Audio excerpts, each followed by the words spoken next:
Bugungi kunda O'zbekistonda ayollar nafaqat ishtirokchi, balki yetakchi bo'lyapti. Xalq banki va Osiyo taraqqiyot banki hamkorligidagi lider ayollar dasturi ish boshladi. Bu moliya sohasida ayollar rolini kuchaytiruvchi muhim qadamlardan biri desak, adashmaymiz.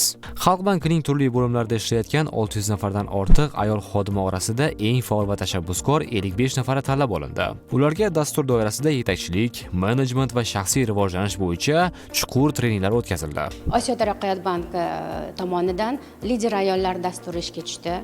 Bu dasturning asosiy maqsadi moliya sohasida ayollarning rolini oshirib borish, kasbiy rivojlantirishni qo'llab-quvvatlash va salohiyatli yetakchi ayollarimiz zaxirasini shakllantirish. Turli yo'nalishlarda faoliyat yuritadigan ayollarimiz ichida 55 nafari saralab olindi va chuqurlashtirilgan treninglarga jalb qilindi. Bizning asosiy maqsadimiz istiqbolli rahbar ayollarning zaxirasini shakllantirish. 17-18 aprel kunlari o'tkazilgan seminar treninglarda xalqaro ekspertlar o'z bilim va tajribalari bilan o'rtoqlashdi. Jumladan, Osiyo taraqqiyot banki vakili Andrew McCartney, murabbiy Miriam Malka va BMTning O'zbekistondagi vakili Jeren Guris-Guven ishtirok etdi.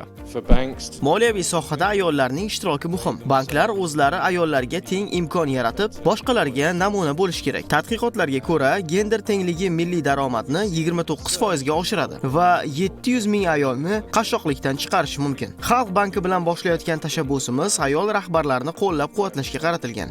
Eng katta to'siq jamiyatdagi stereotiplar. Ayollar ham rahbar bo'lishi mumkin. Buning uchun teng imkoniyat va muvozanat zarur. Ushbu tashabbus natijasida bank tizimi uchun yangi zamonaviy fikrlaydigan ayol rahbarlar zaxirasi shakllantirish reja qilingan. Ular kelajakda nafaqat bankdagi loyihalarda, balki ayollar tadbirkorligini qo'llab-quvvatlashda ham muhim rol o'ynaydi. Lider ayollar dasturida birinchi proyektimizning bosqichida tajribali professorlar jalb qilindi. Muvaffaqiyatga erishgan ayollarimizni bosib o'tgan yo'llari, tajriba yo'llari bilan biz tanishib o'tdik va asosan motivatsiya ayollarimizga berildi.